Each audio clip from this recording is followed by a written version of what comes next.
The North Atlantic claimed thousands of vessels during the war years. Ships vanished beneath waves dark as coal, swallowed by storms or torpedoes, their crews lost to depths no diver could reach. Official records closed cases with stamped dates and terse sentences. Yet some vessels refused to stay buried in archives. Some returned. In the spring of 1946, a British trawler named Cormorant hauled nets off the Faroe Islands when its crew spotted something that made their blood freeze. A submarine broke surface 300 yards to starboard, water streaming from its conning tower, hull painted in the mottled grey camouflage of the Kriegsmarine. The vessel moved with deliberate slowness, cutting through moderate swells without deviation. Captain Malcolm Drucker grabbed binoculars and focused on the tower. Through salt-smeared lenses, he saw the identification number painted in white, U-473. Drucker knew that designation. Every sailor working northern routes had heard the name whispered in harbors from Scapa Flow to Reykjavik. U-473 had gone down with all hands in December 1944, depth-charged by a Canadian corvette southwest of Iceland. The Admiralty confirmed the kill. Wreckage surfaced. Oil spread across cold water for hours. Survivors? None. The boat and its crew of 47 men received official death certificates. Families mourned.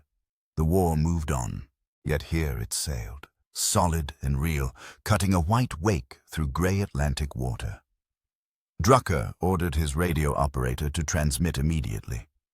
The message went out on emergency frequencies, coded and urgent. Within minutes, responses crackled back from shore stations and passing vessels. 2 fishing boats confirmed visual contact. A cargo steamer reported the same submarine heading northeast at 8 knots.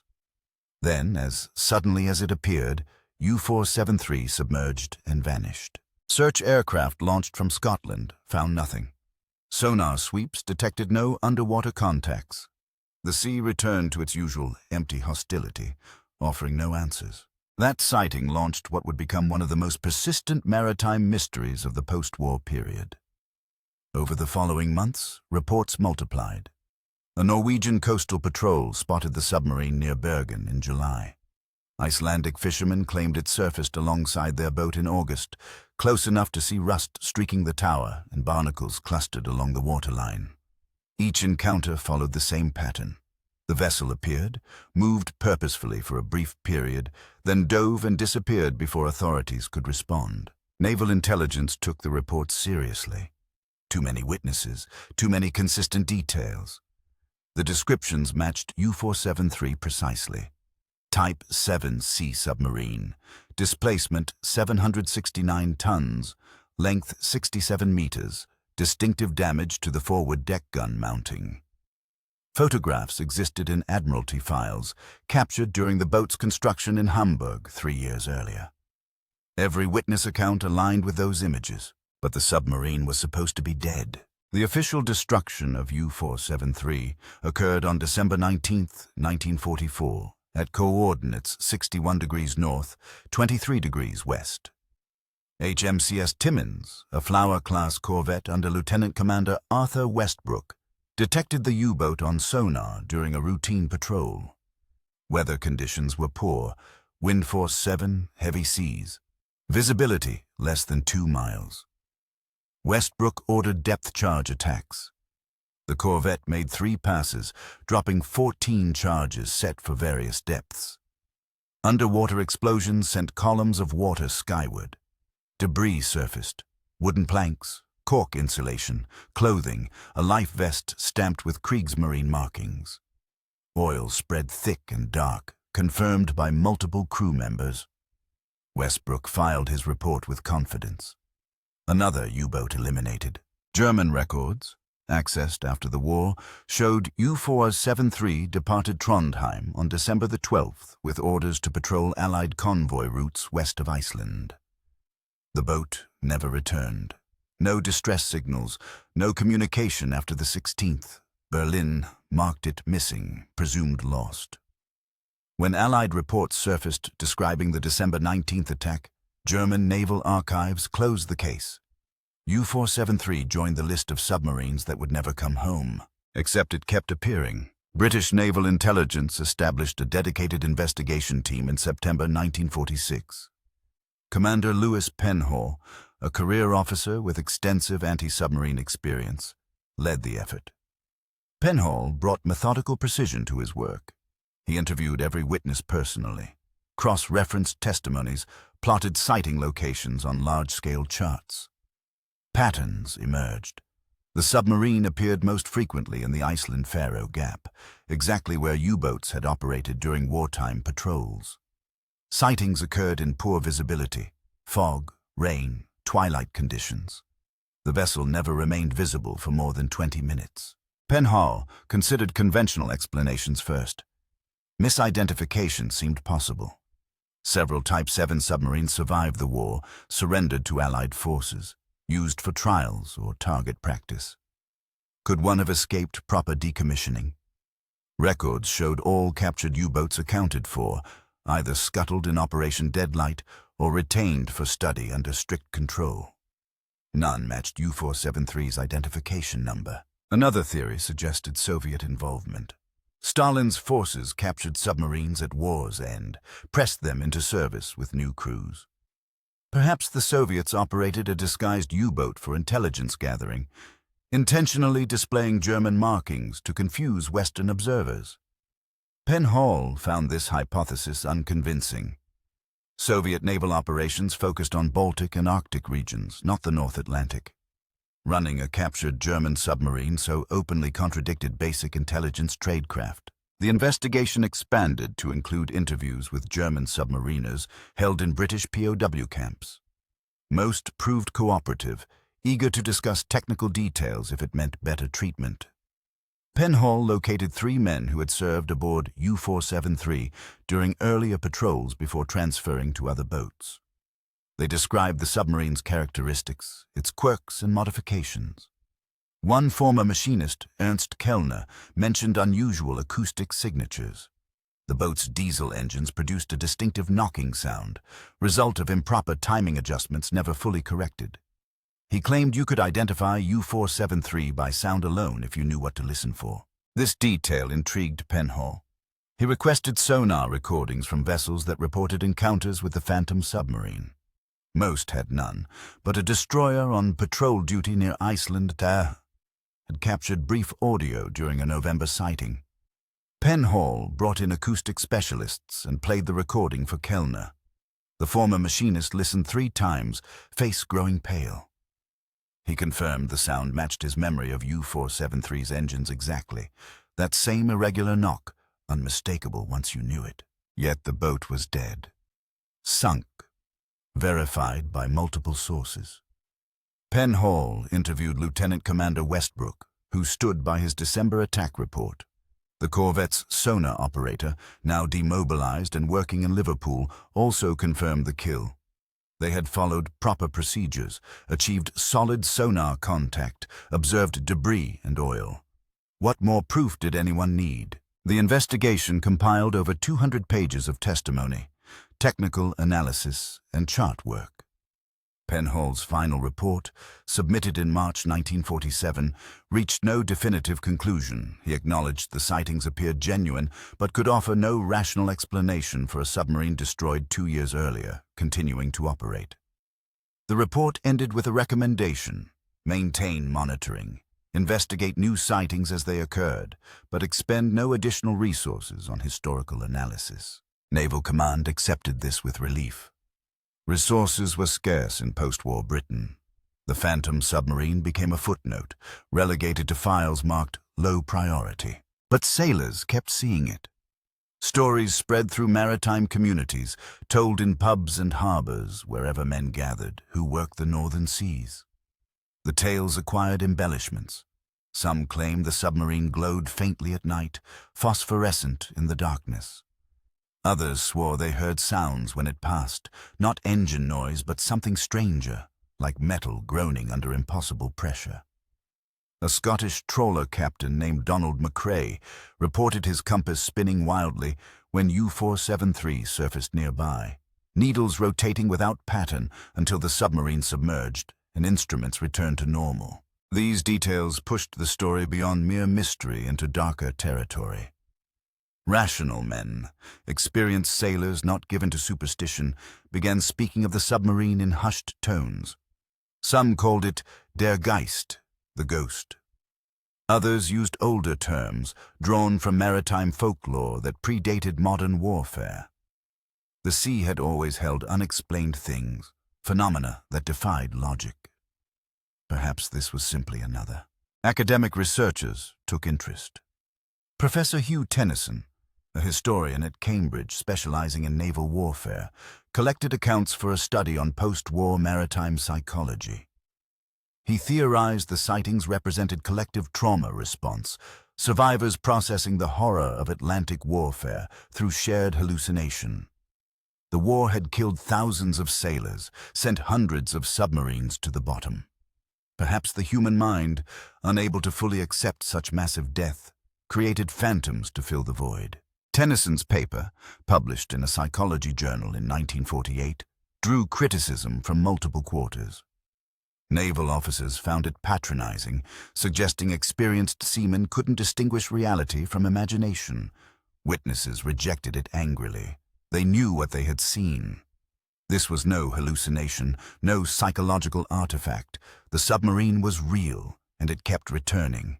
The winter of 1947 brought storms that locked the North Atlantic in gray fury for weeks. Ice formed on deck railings. Waves rose 30 feet high. Winds screamed through rigging with voices that seemed almost human. Few vessels ventured far from port during those months.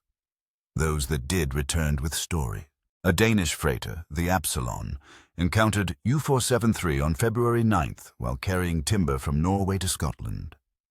Captain Jens Holgersen recorded the incident in his log with meticulous detail. The submarine appeared at 1400 hours, emerging from fog so thick that visibility dropped to less than 50 yards. Holgersen estimated the U-boat passed within 200 feet of his starboard side, close enough that his first mate claimed to see figures standing on the conning tower. This detail sparked immediate controversy when Holgersen's report reached authorities. Figures on the tower meant a crew. Living men operating the vessel. If U-473 still functioned as an active submarine with personnel aboard, then the entire mystery transformed from unexplained phenomenon to potential military threat. Naval intelligence reopened its investigation with renewed urgency.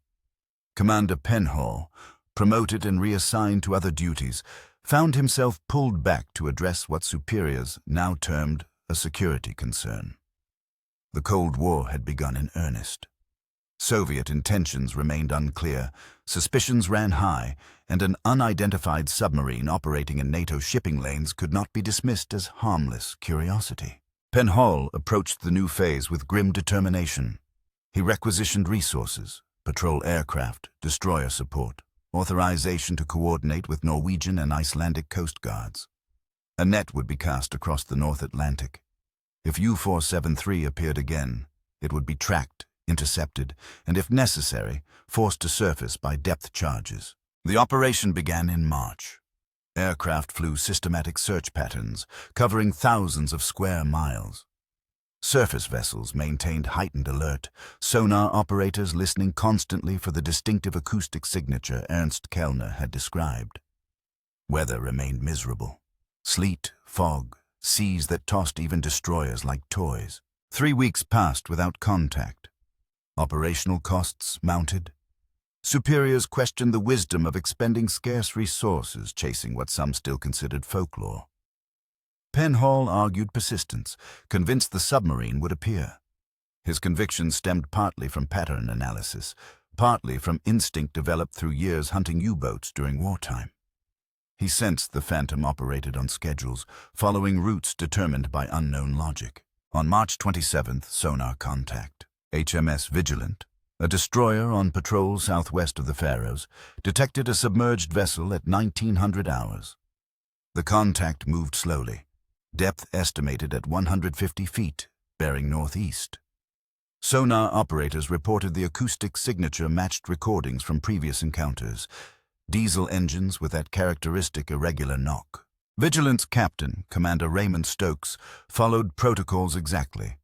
He ordered tracking without immediate attack, radioing position and contact details to other vessels in the area. 2 frigates altered course to converge. Aircraft scrambled from Scotland, racing northward through deteriorating weather. The submarine continued its course, seemingly unaware of detection or simply unconcerned. Vigilant maintained contact for 40 minutes, plotting position continuously. Then, at 1943 hours, the target descended rapidly, dropping to 300 feet, then 400, far beyond safe diving depth for any Type 7 submarine. Sonar lost contact at 460 feet. The ocean returned silence. Stokes ordered depth charge attacks anyway, dropping patterns where the submarine had vanished. Explosions churned water, sent shock waves through the deep. Vigilant made 3 passes, expending 18 charges. Surface debris appeared, small fragments of wood, scraps of rubber, an oil slick that spread and dissipated quickly. Penhall arrived by helicopter the following morning, landing on Vigilant's deck in heavy seas. He examined the debris personally, collecting samples for analysis. The wood fragments showed extensive weathering, salt-saturated and brittle. Rubber scraps bore no identifying marks. The oil matched standard diesel fuel used by German submarines during the war years, though this proved nothing conclusive since similar fuel remained in widespread use. More significant was the depth reading. 460 feet exceeded the crush depth of Type 7 submarines by over 200 feet. At that pressure, the hull should have collapsed catastrophically, imploding in microseconds. Yet sonar tracked the vessel descending smoothly, maintaining course, showing no signs of structural failure. Penhall studied the acoustic data repeatedly, playing recordings until he could identify every sound. The engine signature matched previous encounters perfectly. But something else caught his attention, a secondary noise, faint and intermittent, like metal flexing under strain. Acoustic specialists disagreed about its origin. Some suggested normal hull stress. Others thought it might be damage-related, structural weakness creating unusual resonance. One analyst, a young lieutenant named Peter Ashford with background in engineering acoustics, proposed a different interpretation. He suggested the sound resembled cavitation, bubbles forming and collapsing around the submarine's propeller. But cavitation occurred at high speeds, and this vessel moved slowly, no more than 6 or 7 knots. Ashford couldn't explain the discrepancy but remained convinced his analysis was correct. Penhall filed another report, this one far more troubling than his previous work. He acknowledged the submarine's existence as established fact, supported by multiple independent observations and sensor data. He confirmed it matched U-473's specifications in every verifiable detail. But he could offer no explanation for its survival, its apparent immunity to depth pressure, or the identity of its crew. The report's final paragraph contained a statement that made admirals uncomfortable. This vessel operates beyond known parameters of submarine warfare. Its capabilities suggest either technological advancement far exceeding current understanding or factors not addressed by conventional naval science. That last phrase, factors not addressed by conventional naval science, sparked heated debate in London's naval headquarters. Some read it as coded admission that supernatural elements might be involved. Others interpreted it as suggestion of foreign technological breakthrough, perhaps Soviet experimentation with advanced pressure hulls or unconventional propulsion. Penhall meant neither. He simply acknowledged that available evidence didn't fit existing frameworks. Something operated in the North Atlantic, something real and physical that multiple instruments detected, but something that violated known engineering principles. Whether that represented human innovation or something stranger, he couldn't determine. The investigation continued through spring and summer. Sightings decreased but didn't stop entirely. A trawler reported seeing the submarine in May, surfaced and motionless near Rockall Bank. The crew watched for nearly an hour before approaching, but U-473 submerged before they came within hailing distance. No figures visible on the tower this time, no signs of activity, just the silent gray hull rising from calm water like a monument. Academic interest intensified. Professor Tennyson revised his earlier psychological theory after reviewing new evidence. He couldn't dismiss sonar data and debris analysis as collective hallucination. Instead, he began researching historical precedents, searching for similar maritime mysteries that might provide context. He found dozens. Throughout naval history, sailors reported encounters with vessels that shouldn't exist.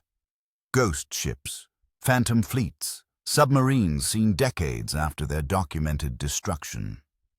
Most remained anecdotal, dismissed by authorities as superstition or misidentification. But patterns emerged when Tennyson compiled the accounts systematically. Many occurred in specific locations. The North Atlantic featured prominently, along with the Mediterranean, the South China Sea, certain areas of the Pacific. The sightings clustered around former battle zones, places where many vessels had sunk during conflicts. Tennyson wondered if the concentration of wrecks created conditions that somehow generated these apparitions. He corresponded with folklorists and anthropologists, asking about maritime supernatural beliefs. Every seafaring culture maintained traditions of ghost ships, phantom vessels crewed by the dead. The Flying Dutchman remained the most famous example, but countless regional variations existed. Japanese sailors spoke of funayure, vengeful spirits of those drowned at sea. Norwegian tradition included draug, undead sailors who returned to haunt the living. Tennyson didn't believe in ghosts. His academic training rejected supernatural explanations. But he recognized the persistence of these beliefs across cultures and centuries. Perhaps they reflected something genuine, some phenomenon people observed and interpreted through available cultural frameworks. Modern witnesses called it a phantom submarine. Medieval sailors would have called it a ghost ship. The terminology changed, but the underlying experience might be consistent. His research led him to unusual archives. The British Museum held manuscripts from the 17th century describing encounters with spectral warships during naval battles. French naval records from the Napoleonic era mentioned similar incidents. In each case, witnesses reported vessels appearing suddenly, engaging briefly, then vanishing without trace. One account particularly intrigued Tennyson. During the Battle of the Nile in 1798, multiple British officers reported seeing a French ship of the line that didn't match any vessel known to be present. It fired broadsides that produced flash and smoke but no impact, cannonballs that seemed to pass through British hulls without causing damage. The ship burned and sank dramatically, but no wreckage was ever found. Nelson's fleet included experienced officers, men trained in precise observation. Their reports showed consistency and detail. Something had been witnessed, something that defied conventional explanation. The incident was quietly filed away, too strange to include in official battle accounts. Tennyson published his findings in a monograph titled Anomalous Naval Encounters, a Historical Survey. The work attracted attention from unexpected quarters. Military intelligence services in several countries requested copies. The Soviet Academy of Sciences sent inquiries. American naval researchers cited it in classified studies. The attention surprised Tennyson. He had written an academic curiosity, not a security document. But the Cold War made everything sensitive. If phantom submarines existed, if vessels could operate beyond normal physical constraints, then understanding the phenomenon became strategically important.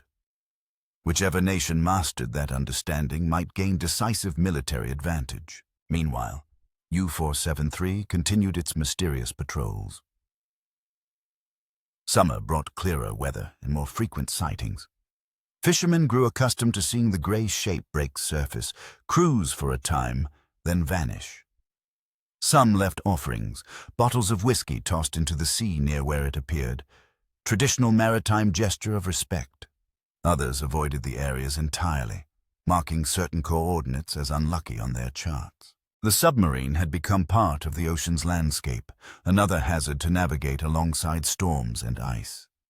Men accepted its presence with the fatalistic pragmatism sailors develop when facing forces beyond control. The autumn of 1948 marked a shift in how authorities approached the phantom submarine. Official denial gave way to quiet acknowledgement, though public statements remained carefully vague.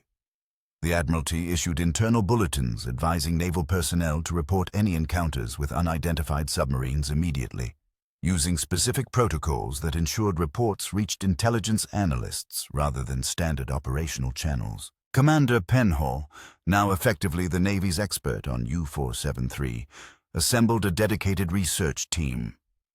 The group included sonar specialists, marine engineers, a meteorologist, and a physicist from Oxford named Dr. Charlotte Brennan, whose work focused on underwater acoustics and pressure dynamics. Brennan brought scientific rigor that complemented Penhall's operational experience. Their first collaborative effort involved analyzing all known sighting locations, plotting them on detailed bathymetric charts that showed ocean floor topography. A pattern emerged immediately. U-473 appeared most frequently near underwater ridges, geological formations where the seabed rose sharply before dropping into deeper trenches.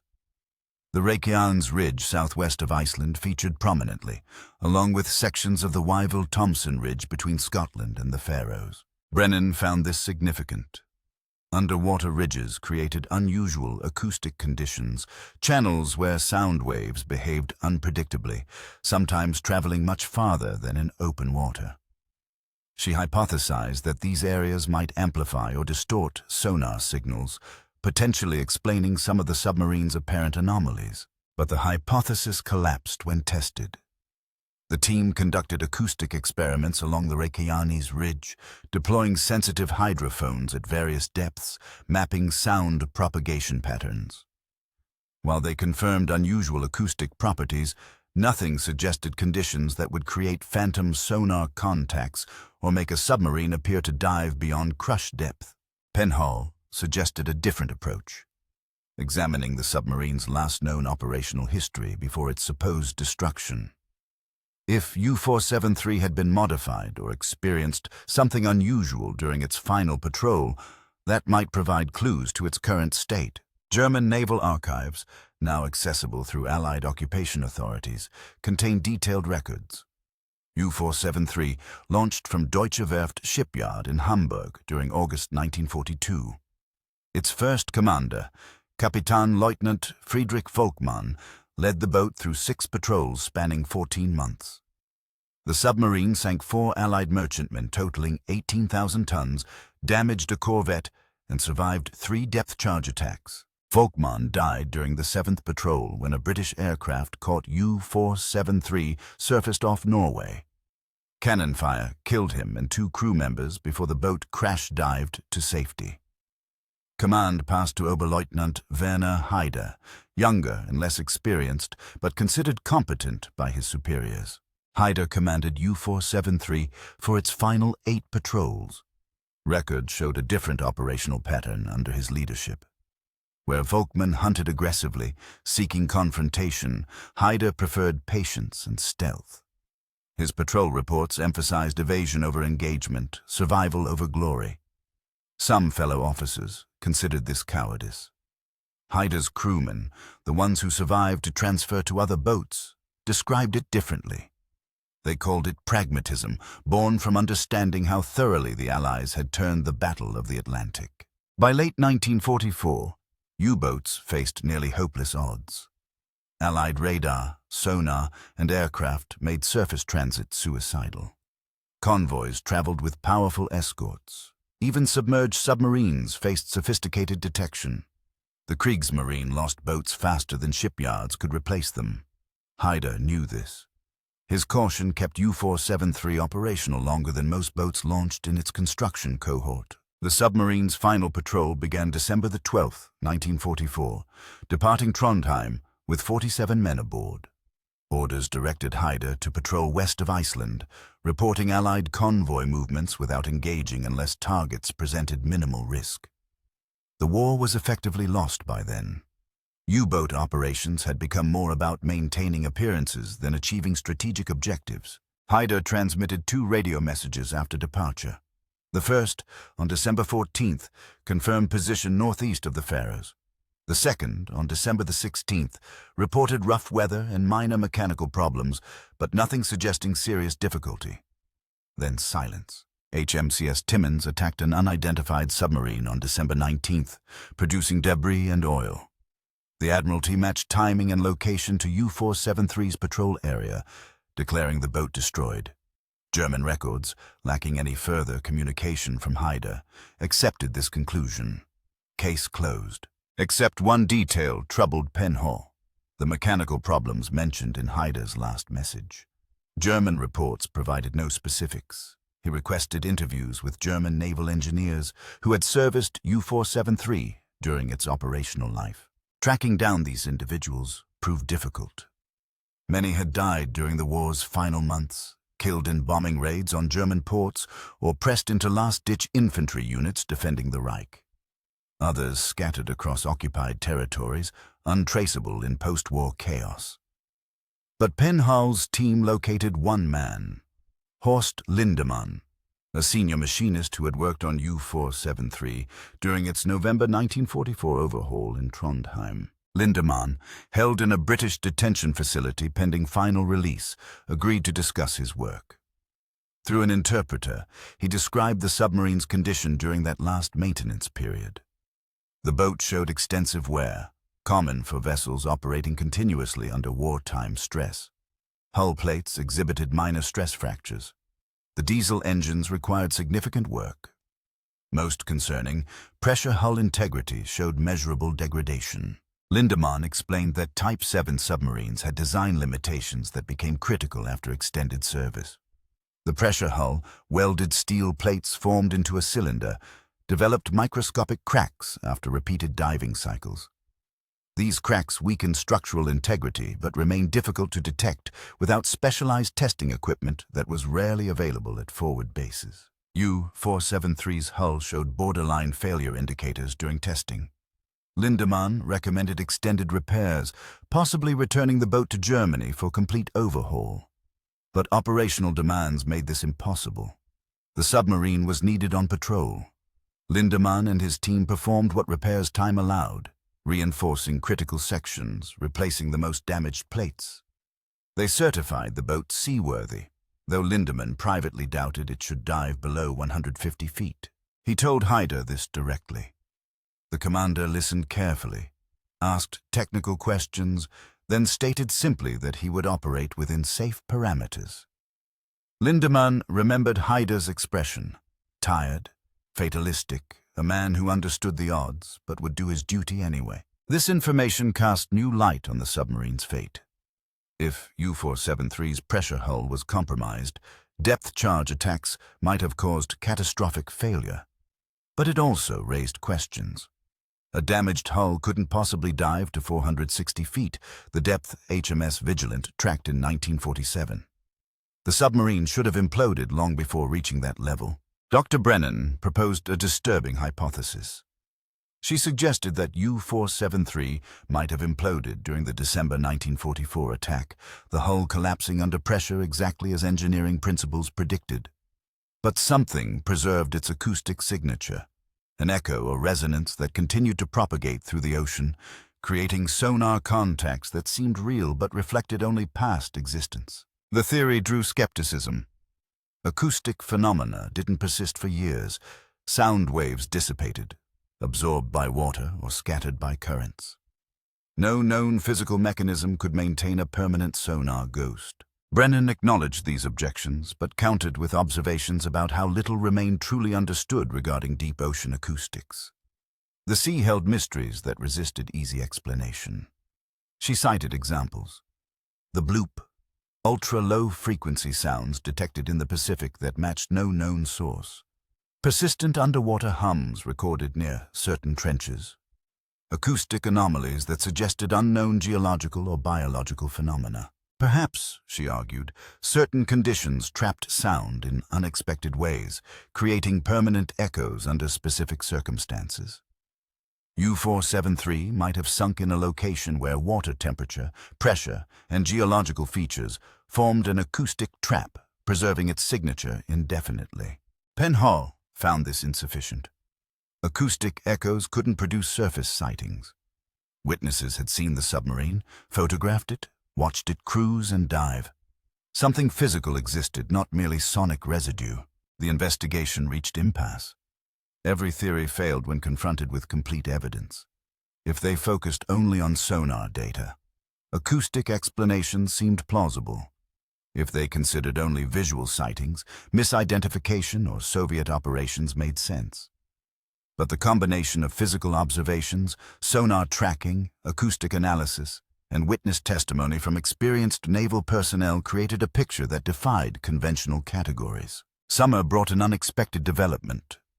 A Soviet defector, a naval officer who escaped to Sweden, provided information during his debriefing that mentioned unusual submarine activity in the North Atlantic.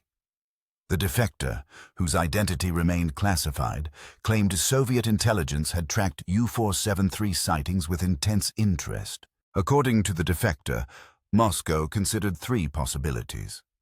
The submarine represented unknown German technology that survived the war, possibly a prototype with advanced capabilities. Western powers operated it as part of disinformation campaign designed to conceal new military developments. Or the phenomenon represented something genuinely anomalous that warranted scientific investigation. The defector reported that Soviet submarines had been ordered to locate and track U-473 if encountered. One boat claimed success in June 1948, achieving sonar contact and following for 20 minutes before losing the target.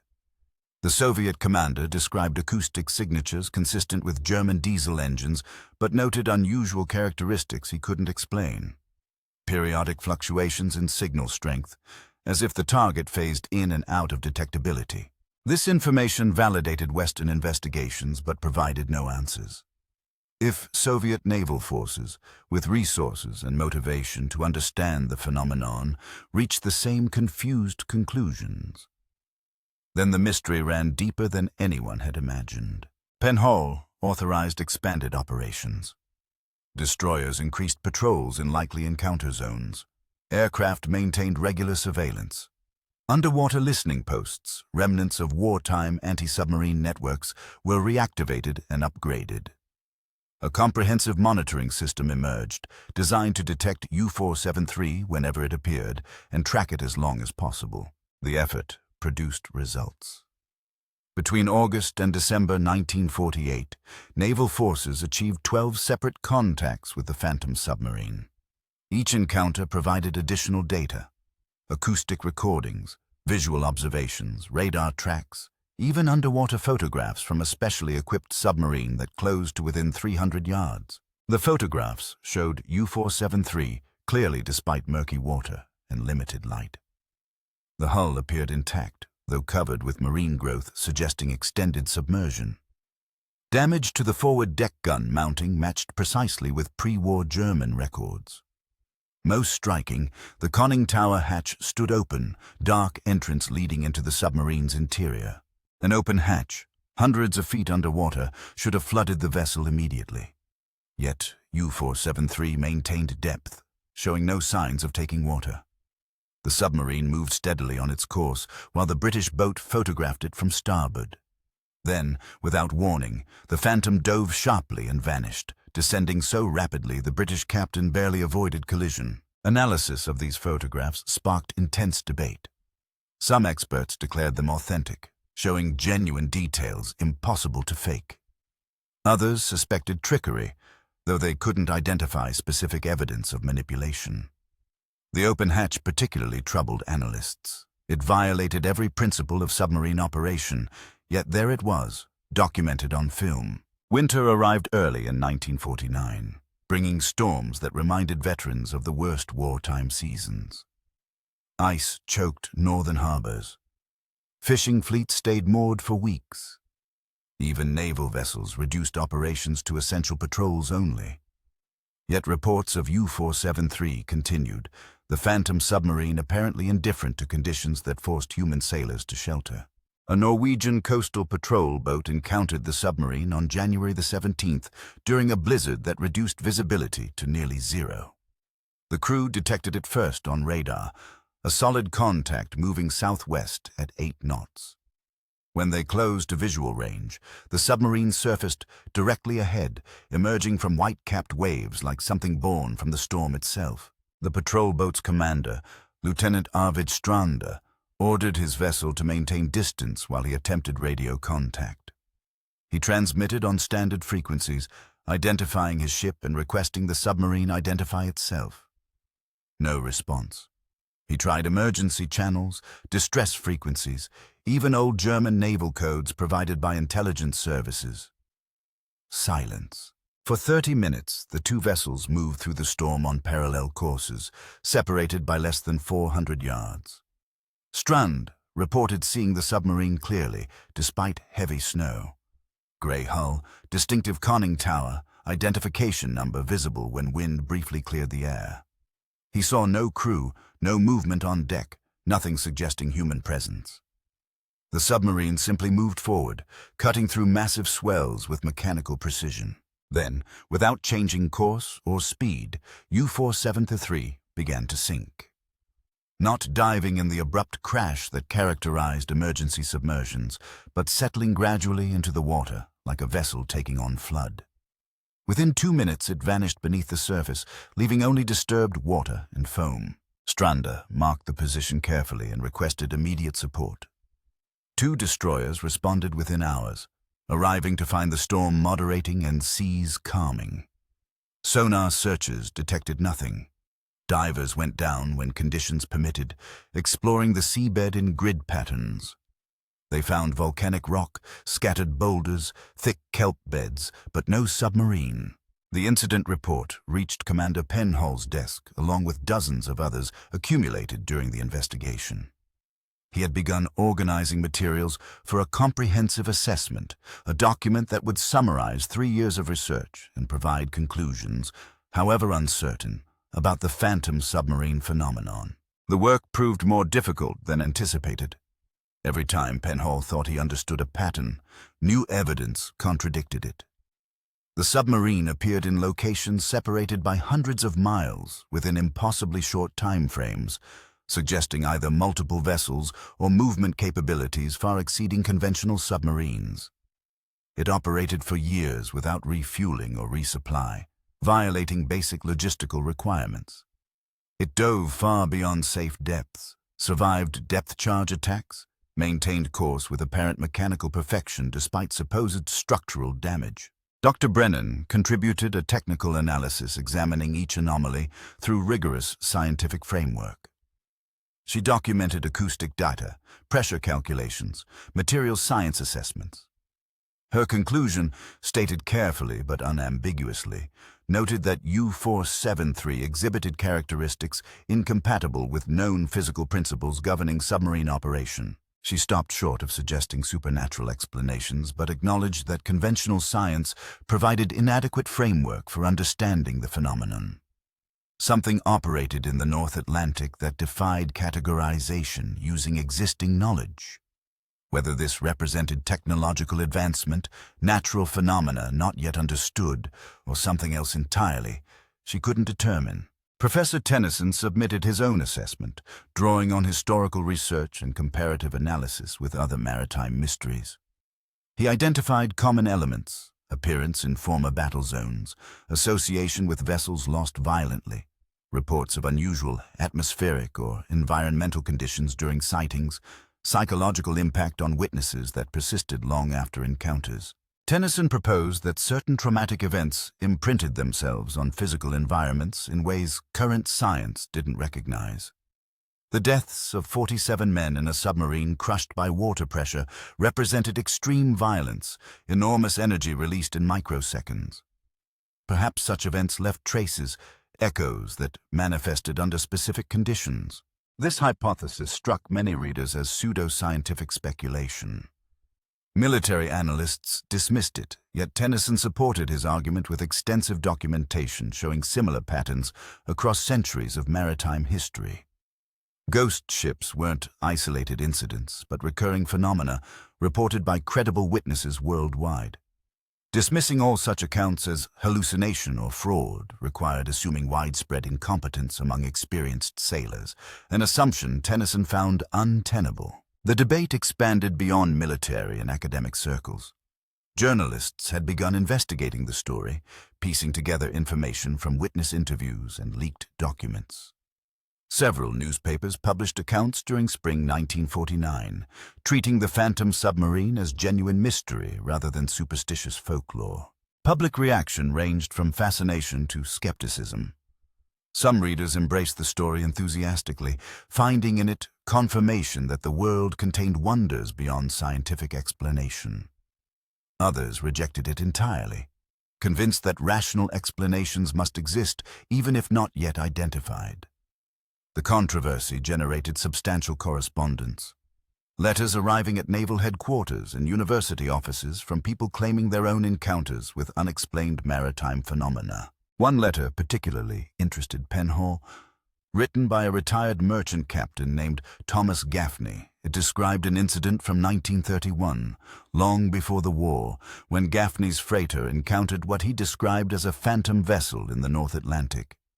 The ship appeared during fog, moving without visible crew, showing no response to radio hails. Gaffney watched it for an hour before it vanished into mist. He had reported the incident to his company, but received dismissive response. Now, reading about U-473, he wondered if the phenomena were related. Penhall added Gaffney's account to his growing file of historical precedents.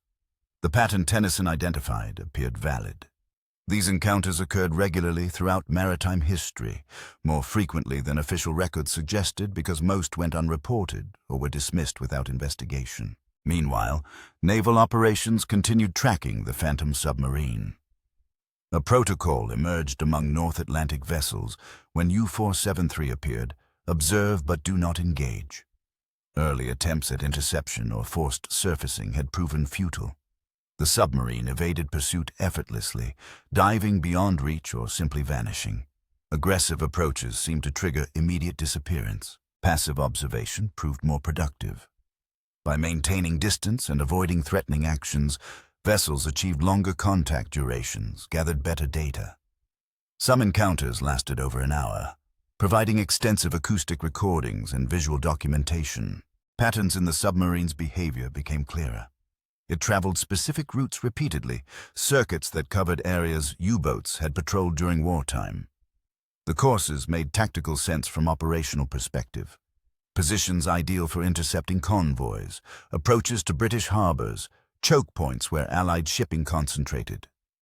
U-473 seemed to be conducting eternal patrol, following orders that outlasted the war itself. This observation led to a new theory. Several researchers, working independently, suggested the phenomenon might represent temporal anomaly rather than physical presence. Perhaps U-473 existed in 1944, conducting its final patrol, and conditions occasionally allowed observers in 1949 to perceive it across temporal boundaries. The submarine wasn't surviving impossibly, but rather appearing from the past, a window opening briefly between different times. The theory attracted attention from theoretical physicists. Einstein's work had established time's relative nature, showing that it flowed differently under various conditions. While nothing in established physics suggested temporal windows could form spontaneously, the mathematical frameworks existed that might, under extreme conditions, permit such phenomena. Dr. Brennan consulted colleagues at Cambridge and Oxford, physicists working on relativity and quantum mechanics. Most rejected temporal explanations as wildly speculative, unsupported by any experimental evidence. But one researcher, Dr. Miles Rutherford, offered a different perspective. Rutherford specialized in gravitational physics and had published papers exploring unusual space-time geometries. He suggested that extreme events, involving enormous energy concentration in small volumes, might create localized space-time distortions. A submarine imploding under crushing pressure represented exactly such an event. Metal hull collapsing inward, enormous energy released in milliseconds. If the implosion occurred in an area where underwater geological features created unusual gravitational gradients, perhaps near a deep trench or major underwater ridge, the combination might produce brief space-time anomaly. This anomaly could manifest as temporal echo, making past events briefly visible to future observers. Rutherford emphasized this remained pure speculation, untested hypothesis based on theoretical physics that hadn't been experimentally verified. But it provided at least a framework, however tentative, for understanding how a destroyed submarine might appear to operate years after its destruction. Penhall found the physics discussions challenging. His expertise lay in practical naval operations, not theoretical mathematics. But he recognized the value of approaching the mystery from multiple perspectives. If physicists, historians, psychologists, and naval experts pooled their knowledge, perhaps collectively they could achieve understanding that eluded individual disciplines. He organized a conference for July 1949, inviting researchers from various fields to present findings and debate interpretations. The gathering, held at a naval facility in Scotland, brought together an unusual assembly. Military officers, academic scientists, historians, even a philosopher whose work explored questions of perception and reality. The conference lasted 3 days, filled with presentations, arguments, and tentative efforts at synthesis. No consensus emerged. Each discipline offered insights but acknowledged severe limitations. Physics provided mathematical frameworks but no experimental validation. History documented patterns but explained nothing about mechanisms. Naval operations gathered data but couldn't interpret anomalies. On the final day, an elderly German officer attending as observer requested permission to speak. Kapitänleutnant Hans Merkler, formerly a U-boat commander who had known Werner Haider during the war, offered perspective that shifted the discussion's direction. Merkler described Haider as a man who understood the sea differently than most submariners. Where others saw water as enemy, environment to be conquered through technology and tactics, Haider treated it with almost mystical respect. He spoke of the ocean as living presence, entity with intentions and memory. His crew found this unsettling but effective. Haider's intuition about currents, weather, and danger proved uncannily accurate.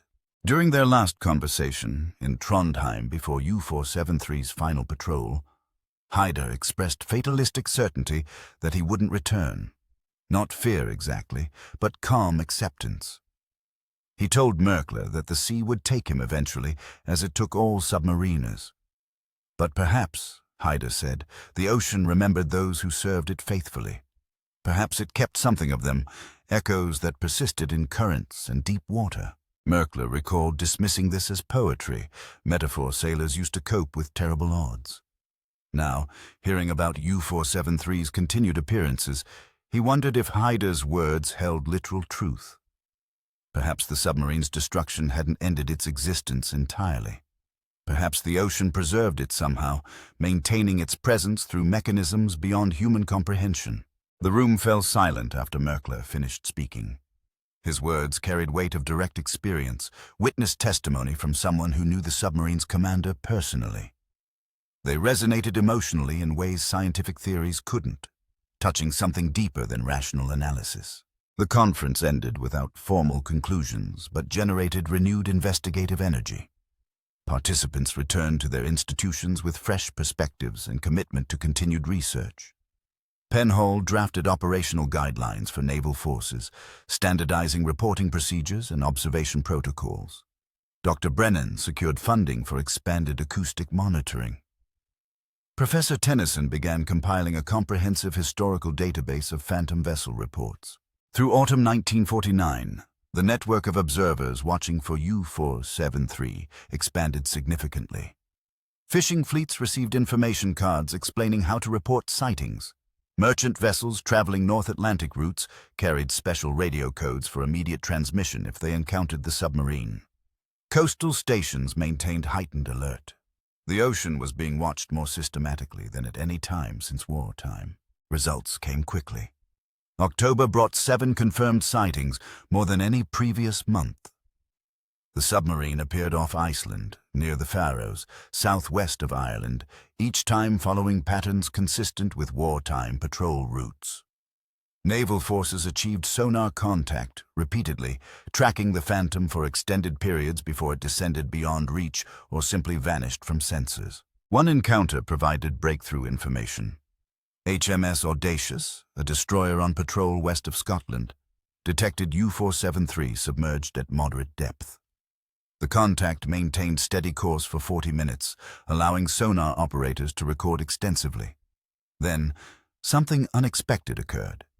The acoustic signature began fluctuating, alternating between full strength and barely detectable at intervals of approximately 30 seconds. The sonar operator, Petty Officer James Caldwell, had served throughout the war with exceptional performance record. He recognized immediately that the fluctuation pattern was unusual, nothing he'd encountered during years tracking submarines. He described it as if the target phased between solid presence and ghost, oscillating between fully physical and partially insubstantial. Caldwell maintained contact for another 20 minutes while the fluctuations continued. Then U-473 descended rapidly and vanished. Analysis of the recordings confirmed his observations.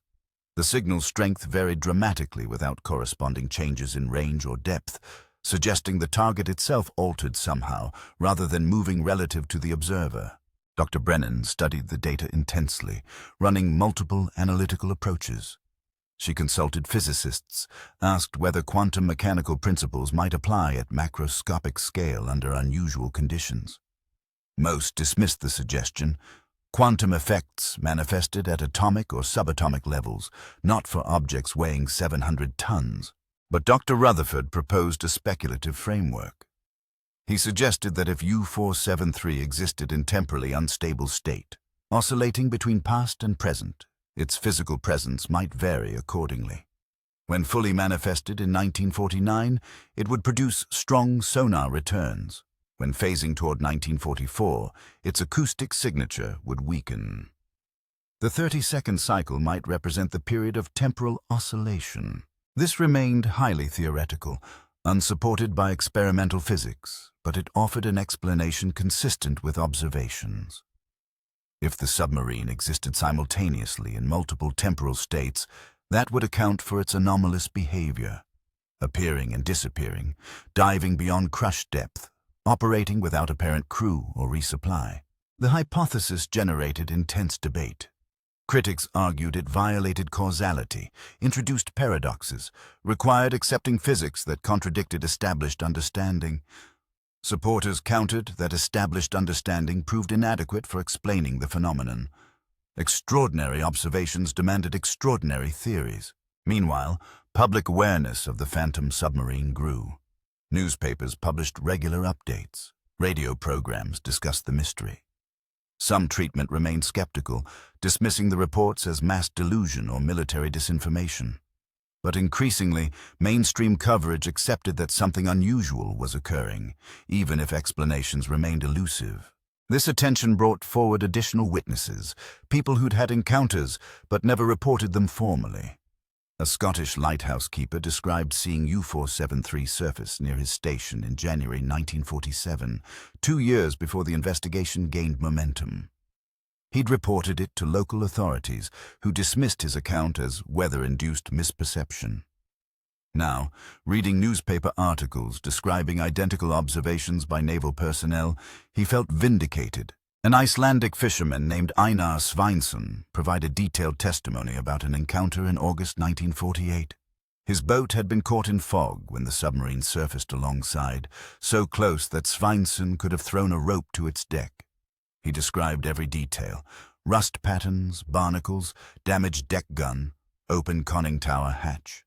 Most memorably, he reported hearing sounds from inside the submarine, mechanical noises like diesel engines running, and something else he couldn't identify, something that reminded him of wind through caves, though no wind blew that day. Sveinsson's account corroborated the open hatch detail from underwater photographs, reinforcing the authenticity of that puzzling observation. Multiple independent witnesses reported the same impossible feature: a submarine operating with hatches open underwater. Naval architects consulted during the investigation confirmed this violated basic principles. Even a small hatch opening would flood the vessel within minutes, destroying buoyancy and pulling it to the bottom. Yet U-473 maintained the depth, maneuvered normally, showed no signs of flooding despite hatches standing open to the sea. Professor Tennyson traveled to Iceland to interview Sveinsson personally, wanting to assess his credibility and gather additional details. He found the fisherman reluctant to discuss the encounter initially, worried about ridicule, but as Tennyson explained the broader investigation, describing similar reports from experienced naval personnel, Sveinsson relaxed and provided extensive testimony. The most disturbing element involved the sounds. Sveinsson insisted he heard voices, faint and distorted, coming from inside the submarine. Not modern voices or any language he recognized clearly, but human speech nonetheless, words shaped by urgency or fear. He couldn't make out meanings, but felt certain men were speaking, calling out, though no figures appeared on deck or in the tower. This detail unsettled Tennyson. Visual sightings could be explained through various mechanisms, optical phenomena, temporal anomalies, even elaborate hoaxes. But sounds heard by witness standing on his own boat, physical acoustic waves traveling through air, implied something actively producing noise, something present in that moment. Tennyson recorded Sveinsson's testimony carefully, noting the fisherman's body language and emotional state. He found him credible, a practical man uncomfortable with the supernatural implications of his experience, but unwilling to deny what he'd perceived. Sveinsson emphasized repeatedly that he knew boats, understood the ocean, wasn't prone to imagination. What he heard was real, however impossible. Additional interviews across Iceland produced more accounts. The island's fishing communities, living close to the sea for generations, maintained rich oral traditions about ocean mysteries. Several older fishermen described previous encounters with ghost vessels, incidents from decades past that matched the phantom submarine pattern, sudden appearances, brief observations, unexplained vanishings. One story particularly interested Tennyson. In 1923, fishing boats near Reykjavik reported seeing what they described as a metal whale, gray and smooth-hulled, surfacing briefly before submerging. The description matched no known marine animal but could fit a submarine, even though no submarines operated in those waters during that period. Had U-473, or something like it, appeared a quarter-century before the war that supposedly created it? This possibility opened disturbing avenues of speculation. If phantom vessels manifested independent of temporal sequence, appearing before their physical construction or after their destruction, then the phenomena operated outside conventional time entirely. The implications challenged fundamental assumptions about causality and reality's structure. Tennyson returned to England troubled by what he'd learned. His research increasingly suggested that phantom vessel encounters represented something far stranger than technological anomaly or psychological phenomenon. The pattern extended too far historically, appeared too consistently across cultures, and manifested in ways that resisted rationalist explanation.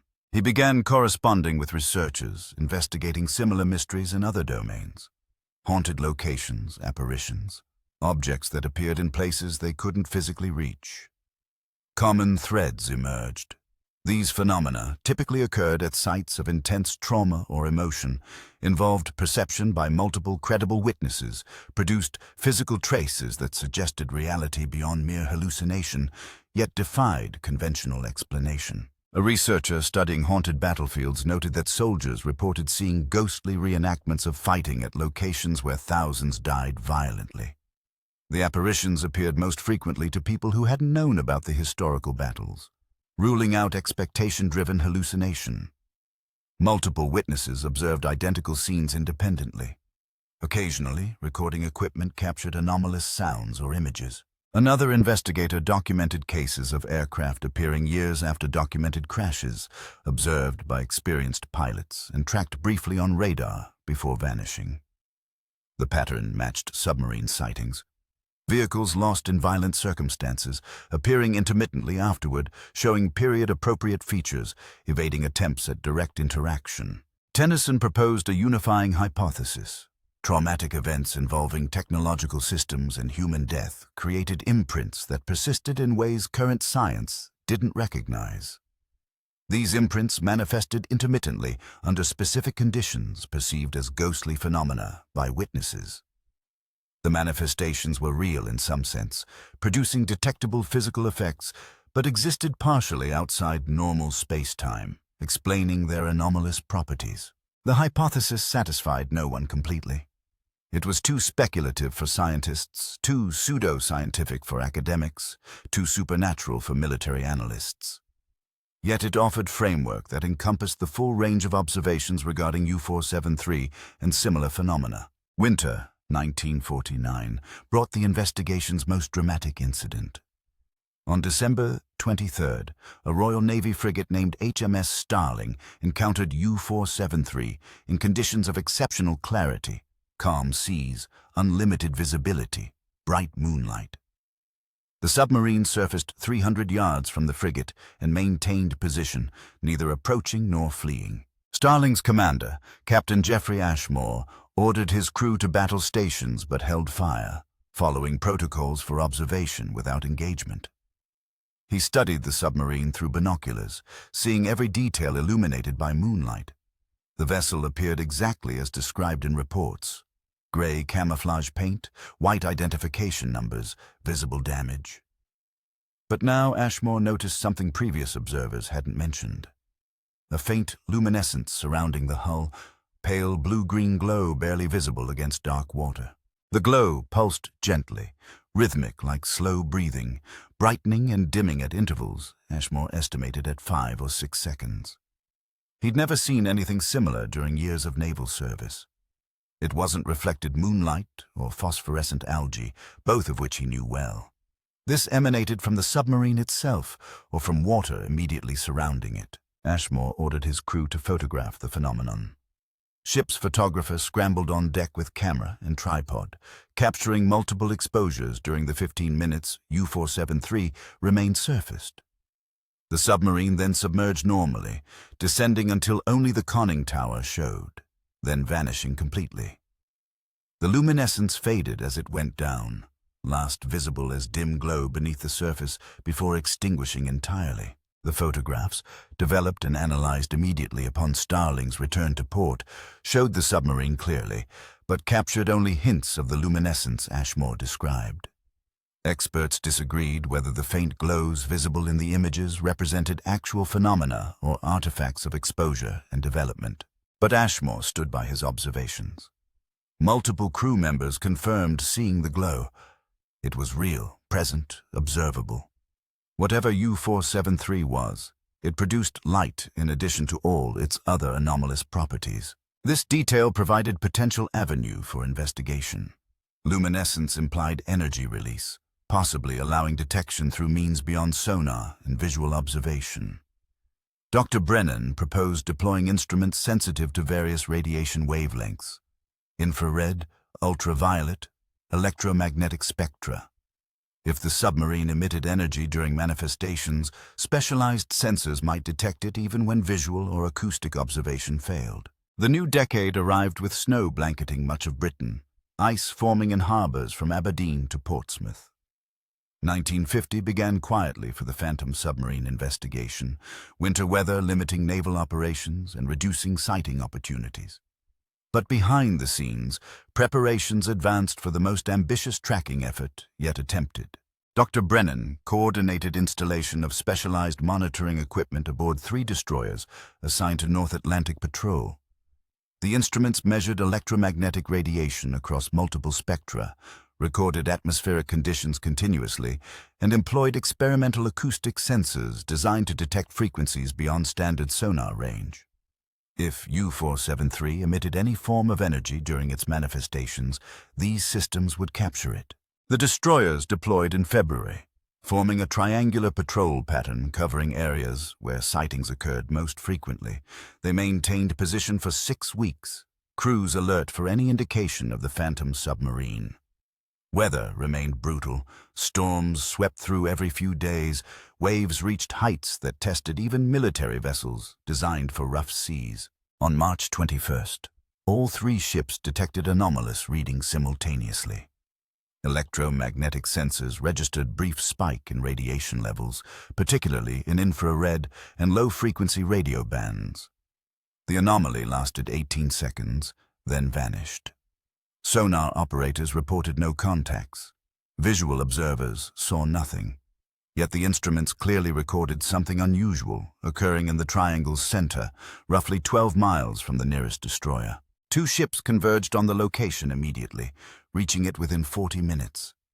They found calm water, no visible disturbances, sonar searches revealing only empty ocean. But when technicians reviewed the recorded data carefully, they discovered something remarkable. The electromagnetic signatures from all three vessels showed identical patterns, time synchronized within milliseconds. The precision implied a single source generating the emissions, something positioned exactly where calculations placed it based on triangulation. U-473 had been there, manifesting in a form that produced energy detectable by instruments, even though it remained invisible to human observers and conventional sensors. The submarine existed in states of varying tangibility, sometimes solid enough to see and track, sometimes reduced to purely energetic presence detectable only through specialized equipment. Dr. Brennan presented these findings at a classified briefing in London during April. Senior naval officers attended, along with representatives from intelligence services and scientific advisory committees. The data convinced most skeptics that the phenomenon was genuine, not mass delusion or systematic misidentification.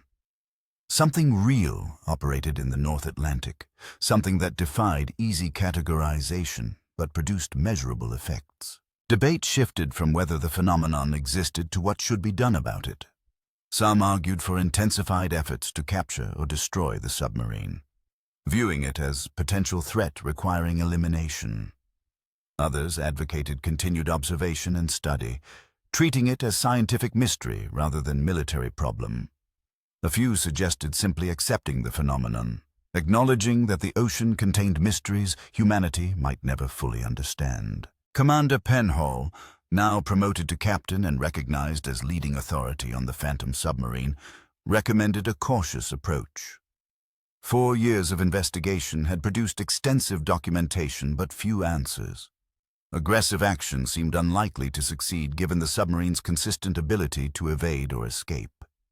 Better to maintain monitoring, gather additional data, and wait for understanding to develop gradually. His recommendation was accepted, though not unanimously.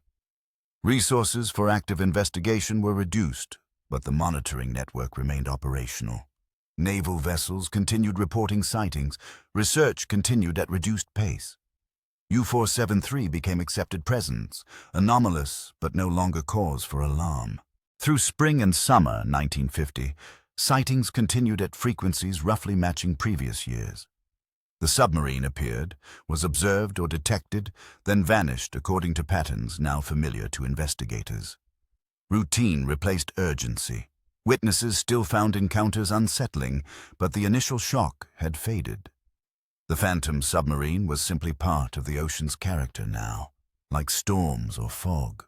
Professor Tennyson published his comprehensive historical study in July, a thick volume documenting Phantom vessel reports across 5 centuries. The book received mixed reviews, praised by some for meticulous research, criticized by others for insufficient skepticism regarding extraordinary claims. But it established Tennyson as serious scholar of maritime anomalies, someone whose work transcended both credulous acceptance and rigid dismissal. One chapter examined the specific question of U-473's crew. If the submarine represented some form of temporal echo or psychic residue from its violent destruction, what happened to the 47 men who died when it sank? Witnesses like Einar Sveinsson reported hearing voices. Did consciousness persist in some form alongside the physical manifestation? Tennyson approached this carefully, aware he risked damaging his academic credibility by engaging questions of survival after death. But the evidence demanded consideration. Multiple independent witnesses described sounds suggesting human presence, voices, movements, mechanical operations requiring crew. If the submarine appeared, perhaps its crew did as well, trapped in whatever strange state preserved the vessel itself. He interviewed families of U-473's crew members, traveling to Germany to meet parents, siblings, widows. Most had long since accepted their losses, moving forward with post-war lives. But some described unusual experiences. Dreams featuring their lost relatives, sensations of presence, moments when they felt certain their submariner still existed somehow. One widow, Margaret Hyder, widow of Commander Werner Hyder, described a recurring dream that began in 1946. In it, she stood on a shore, watching the ocean while her husband's submarine surfaced offshore. Werner appeared on the conning tower, looking toward her, but unable to reach land. He seemed to be calling out, though she heard no words. The dream repeated monthly with little variation, always leaving her disturbed and melancholic. Margaret showed Tennyson her husband's final letter, written before U-473's last patrol. Werner expressed love, concern for her welfare, hope they would reunite after the war, despite his growing certainty that survival was unlikely.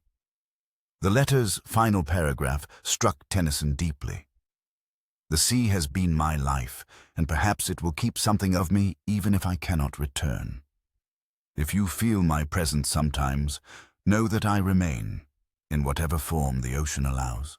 Those words, written weeks before the submarine's destruction, seemed almost prophetic given subsequent events. Had Werner Hyder sensed something about his fate, intuited that death wouldn't mean complete erasure? Or did grief and hindsight impose meaning on words that were merely poetic sentiment? Tennyson couldn't answer definitively. But he included Margaret's testimony in his book, along with similar accounts from other families. The chapter concluded with observation that extraordinary phenomena often produced deeply personal dimensions that statistics and technical analysis couldn't capture. U-473 wasn't merely acoustic anomaly or temporal paradox. It represented human lives, men who'd served their country and died violently from home. Any complete understanding had to acknowledge that human element. The book attracted attention from unexpected quarters.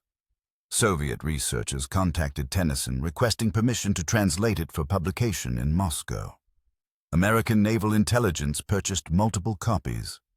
A French filmmaker proposed documentary based on the investigation. The Phantom submarine had become cultural phenomenon, story that resonated beyond military and academic contexts. Meanwhile, the submarine itself continued its mysterious existence. Autumn brought several notable sightings. A merchant vessel encountered U-473 in heavy fog, the submarine surfacing alongside and matching the freighter's course for nearly an hour.